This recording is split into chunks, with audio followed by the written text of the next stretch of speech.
का जीव है जिसकी गर्दन काट देने पर वह कुछ हफ्तों तक जिंदा रहता है। यह बात दिसंबर की है। बहुत कड़कड़ाती सर्दी पड़ रही थी। रात का समय है और मोटू सो रहा है और बहुत जोर से खर्राटे भर रहा है। मोटू के खर्राटे की वजह से पतलू को नींद नहीं आ रही, लेकिन कुछ समय बीतने के बाद पतलू की सो जाता है। लेकिन जब रात को 12 बजते हैं तो अचानक पतलू की नींद खुल जाती है। पतलू को कुछ सुनाई देता है। जब है गौर से सुनता है तो उसे गेट बजाने की आवाज आती है।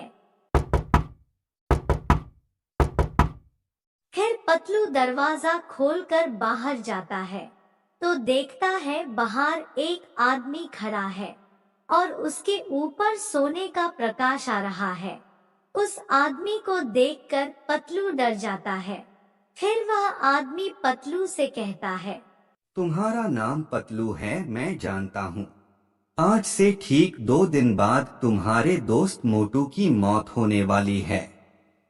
तुम लोगों ने हमेशा दूसरों की मदद की है, किसी को परेशान नहीं किया और बड़ों का कहना माना है। तुम दोनों बहुत अच्छे आदमी हो, इसलिए मैं तुम्हें यह बताने आया हूँ। 2 दिन बाद मोटू की मौत हो जाएगी। यह सुनकर पतलू बहुत जोर से रोने लगता है। बाबा, मोटू के बिना मैं भी मर जाऊंगा। मोटू से मैं बहुत प्यार करता हूँ। मोटू मेरे बचपन का बहुत अच्छा दोस्त है। आप कोई उपाय बताइए, कोई तो उपाय होगा मोटू की जान बचाने का।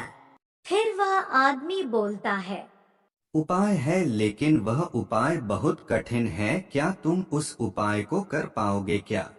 बाबा, आप मुझे उपाय बताइए, मैं सब कुछ करने के लिए तैयार हूँ मेरे मोटू के लिए।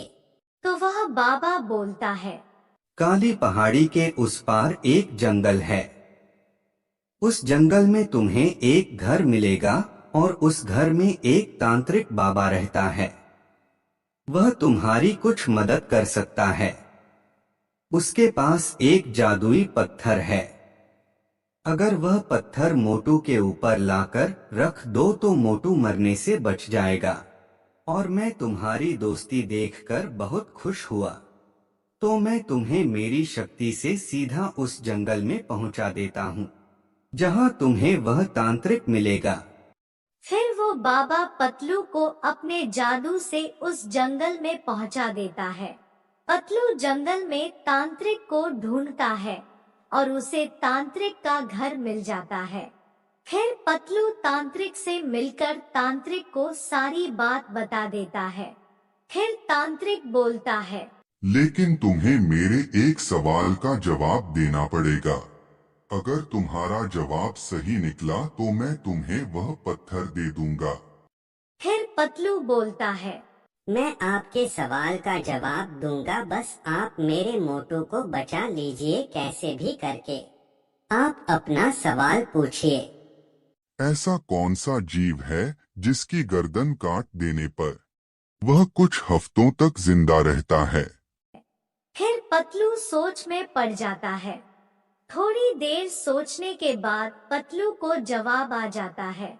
फिर पतलू बोलता है, आपके सवाल का जवाब कॉकरोच है, क्योंकि कॉकरोच ही ऐसा जीव है जिसका सर काटने पर कुछ हफ्तों तक वही जिंदा रहता है। पतलू का यह जवाब बिल्कुल सही था।